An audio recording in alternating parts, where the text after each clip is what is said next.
Hi, I'm doing Paul McWhorter's Pico W lessons and I'm up to lesson number 90, which is still using the PIO. Now this week Paul wanted us to create a binary counter that counts up and also to see how long a delay we could create on it. I've already done this program after lesson number 87. I just wanted to see what I could do, so I didn't have much to do this week. That bit is just setting up all the pins to low, as in off, and then down here, the state machine, I tend to use a frequency of 1908 as opposed to 2000 because that's the exact value of the lowest that you can get to, and in the while true loop I'm not actually doing anything. So we will go up here. I'm setting X to 15 and then dropping down, and then I'm inverting X, putting it in the OSR, and then I'm moving that to the pins. So that means if X was 15, it's 1 1 1 1, inverting it, it's 0 0 0 0, and that's what the pins are showing. And then ignore the delay for a second, and then at the bottom you decrement X, jump up, and you go around, so it goes 15, 14, 13, 12, whatever, and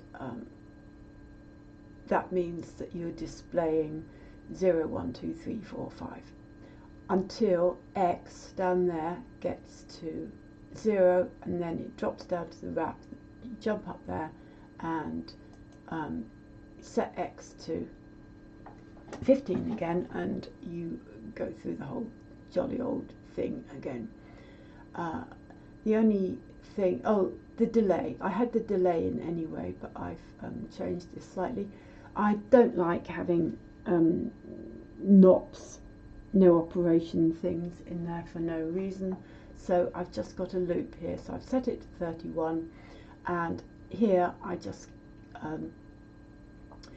decrement it and jump up until Y is 0, and then it goes down and gets on with the main program. And for good measure I just put 31 there in order to make that up to one cycle, which will help slow it down. In fact, it will make it 32 times as slow. So I would just run this program.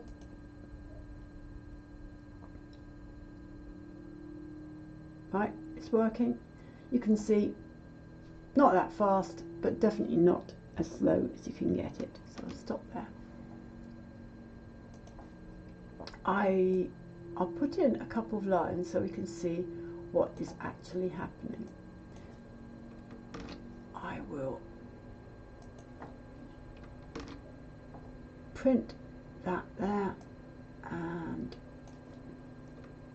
copy, and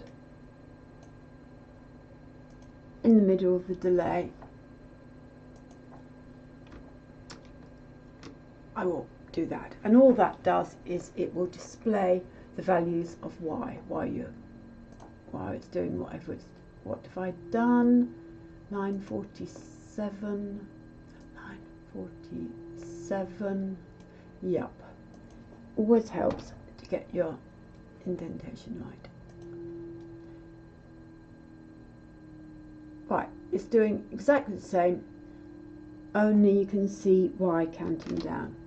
So it counts down all the way down to 0 before it changes the display. Why are you showing us that, you may ask? That's because you can slow it down an awful lot more, but you can't see anything happening. So we'll, instead of setting Y to 31, whoops, I will set Y to 0, and then I'll invert Y. Oh, I don't know that. That's better. And then invert Y, which means Y has the biggest number in it that you can store in 4 bytes. And I can't remember what that is. So I will go into shell, and so that would be 2 to the 32 minus 1, I think. Yeah, that is what I'm setting y to, which is a jolly big number, which should create a very, very, very long delay. So we'll try running this program.